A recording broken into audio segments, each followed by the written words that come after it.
That was a saving grace. That's where God stepped in and was like, no, can't have these kids go home. All right, my kids probably wouldn't be here. Blessed are the eyes that see what you see.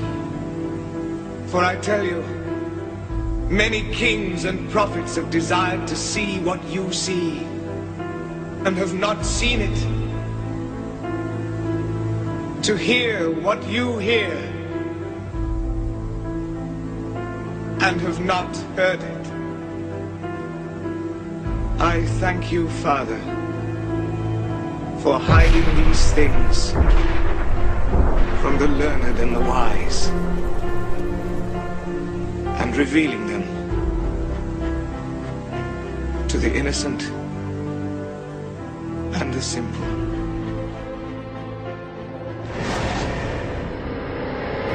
March roared in like a lion, the kind of deadly storms you might expect in mid-April or early May.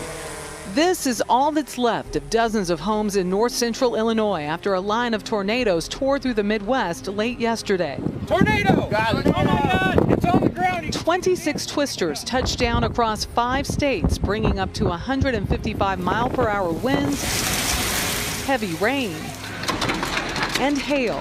In Ottawa, Illinois, one of the 50 homes with significant damage belonged to Penny.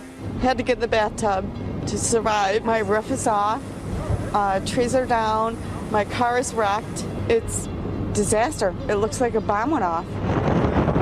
In Perryville, Missouri, this woman had to be rescued after a tornado barreled through her town, smashing cars, uprooting trees, and knocking this truck off the highway. It's total destruction. Sandy Johnson's lived here for 13 years. Although her dog was inside, she says she's just thankful her children weren't home when the storm hit. That was a saving grace. That's where God stepped in and was like, no, can't have these kids go home. All right, my kids probably wouldn't be here. Egyptian Christians are fleeing the Sinai in fear of their lives. The exodus comes in the wake of a video released by the Islamic State calling on its fighters to murder Christians. The region has become dangerous following a string of 7 gruesome killings in recent weeks, including a Christian man shot dead in front of his family inside his home last Thursday. Women are being threatened if they don't wear the Islamic body covering, and ISIS has set up checkpoints on roads near the Gaza Strip, forcing travelers to recite from the Quran. ISIS recently released a video saying they will kill every infidel and that Christians are their favorite target. Last December, they bombed a church in Cairo, killing 30 people. There's no life for Christians there. They're thirsty for the blood of any Christian, so there's no way for any Christian to live in El Arish. They were pretty clear when they said, we won't leave any Christian in peace. They want an Islamic State. Hundreds of Christians are fleeing with simply the clothes on their backs to escape that violence. They're fleeing the terror group's last stronghold in Iraq. The escape from western Mosul so hasty, many residents leaving without shoes. Iraqi forces and civilians facing a fierce pushback from ISIS, who've controlled this city for nearly 3 years. Now, evidence of a possible chemical weapons attack. A rocket landed on our house, this mother says. It exploded and sprayed us with oily material. She, her children, and 7 other patients here showing signs of gas poisoning. An emergency response plan implemented by the World Health Organization is now in effect. Some people have breathing problems like a spasm, like in an asthma attack, and the majority of the patient has developed different size of blisters. The battle has raged for 5 months.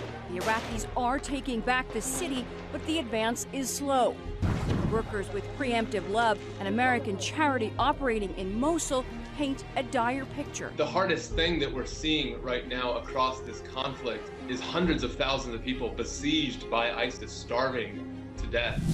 Thousands more remain trapped behind ISIS lines, waiting for any chance to escape.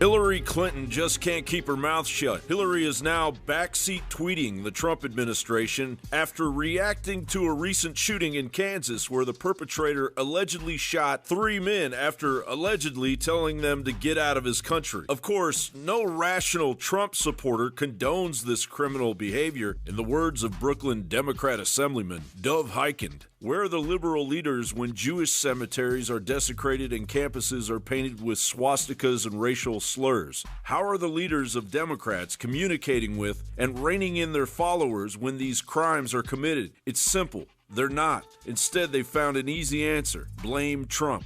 Basing her illusion on the information of the ADL and the SPLC, Hillary tweeted, "With threats and hate crime on the rise, we shouldn't have to tell POTUS to do his part. He must step up and speak out." This from the woman that refused to concede on the night of the election results. Listen to me. Everybody should head home. You should get some sleep. We'll have more to say tomorrow. But isn't Trump speaking out already? After all, isn't the global anti-Americanism, not to mention division and lawlessness in the United States, a direct result of Alinskyite Hillary Clinton's tenure as Secretary of State under 8 years of Obama's Cloward and Piven strategy? Remember this? My wife's my faith, yeah. After my election, I have more flexibility. Yeah, I understand. I trusted this relationship to let you know that last time.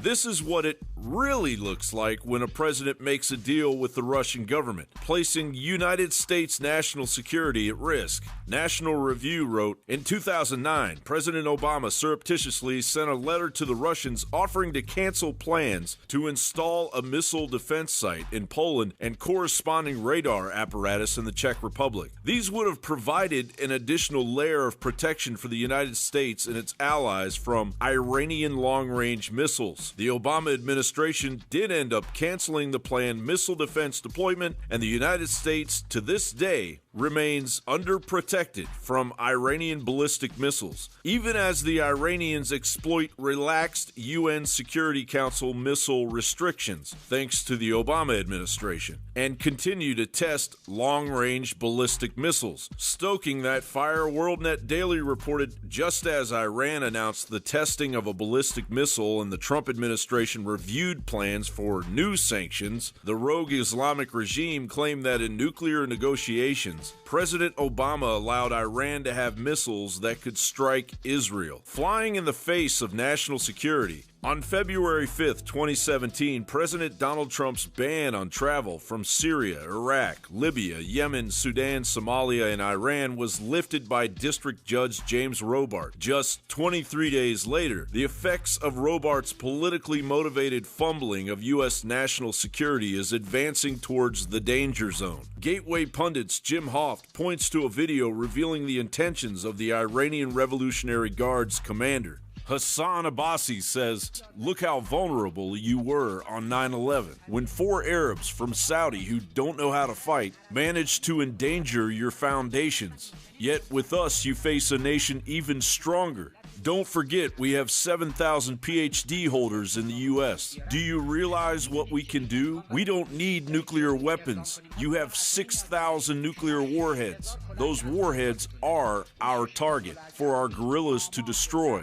Not even an Iranian guerrilla movement, but we have people from all Islamic countries. You can deport them all, but we are working on the Mexicans and the Argentinians too. We will guide anyone who has problems with the United States." And you could say very nicely that Hillary Clinton and Barack Obama gave us ISIS. Now we're trying to get rid of ISIS. I suspect Hillary and Obama's hubris will eventually die out once they realize that America is too busy fixing the problems they created to listen to the same rhetoric that got us all here in the first place.